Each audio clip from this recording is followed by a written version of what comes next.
গ্রামের প্রকৃতিকে বলা হয় প্রকৃতির আসল রূপ। এখানে যেন আসলেই গ্রামের মধ্যে প্রকৃতির আসল রূপ ভেসে উঠেছে। পুকুরের সাইডেই পাশ দিয়ে চলে গেছে একটি সরু রাস্তা। সেই রাস্তাটিতে দুই সাইডে তাল গাছ যেমন, তেমনই রয়েছে ধানের ক্ষেত। ধানের ক্ষেতের মাঝখান দিয়েই চলেছে একটি রাস্তা, যা অপরূপ সুন্দর। এদিকে তো সূর্যমামাও সুন্দরভাবে ছায়া দিয়ে যাচ্ছে এই গাছতলার মাঝে। এখানেই যেন সূর্যমামা সুন্দর করে ডুবে যাচ্ছে।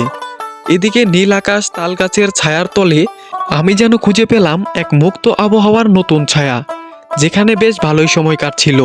আসলেই গ্রামের এরকম প্রকৃতির রূপকে দেখে মনে হয় কবি সাহিত্যরা এরকম একটি ছবি এঁকেছেন, কিন্তু আসলে তা না। শহরের মানুষ যদি কখনো এই গ্রামে ঘুরতে আসে, তাহলেই বড় করে একটি নিঃশ্বাস নিতে পারবে এবং কি গ্রামের মধ্যেই সৌন্দর্য উপভোগ করতে পারবে প্রকৃতির।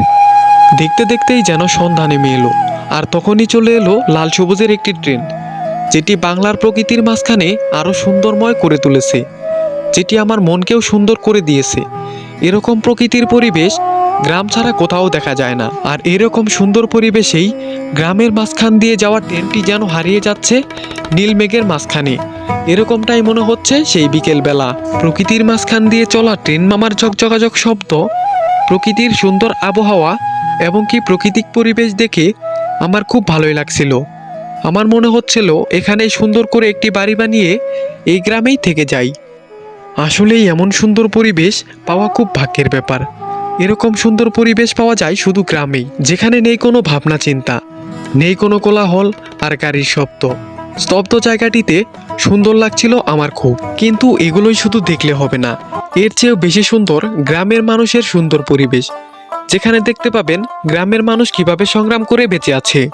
গ্রামের মাঝখান দিয়ে এঁকে বেঁকে বয়ে চলা রাস্তাটির যেন দুই পাশে দুই রকম পরিবেশ। এক পাশে রয়েছে সুন্দর একটি পুকুর এবং অন্যদিকে রয়েছে সুন্দর ধানের ক্ষেত, যেগুলো আসলেই একজন মানুষকে মুগ্ধ করে দেবে। দেখতে দেখতেই দেখা হয়ে গেল এক কৃষক মামার সাথে, যিনি কিনা তার গরুগুলোকে খাওয়ানোর জন্য চড়াই নিয়ে যাচ্ছে। আর এই পরিবেশটা তো এত ভালো লেগেছে যেন বলার মতো নয়। তাই তো কবি তার কবিতায় বলেছেন, গ্রামের প্রকৃতি যেমন সৌন্দর্য, তেমনি গ্রামের মানুষের সৌন্দর্য অনেক বেশি। আর এইসব মানুষের মনে নেই কোনো অহংকার।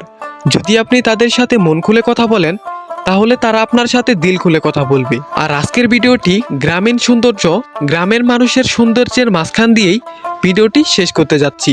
ভিডিওটি শেষ করার আগে আবারও সবাইকে জানাই আসসালামু আলাইকুম। সবাই ভালো থাকবেন। আজকে এই পর্যন্তই।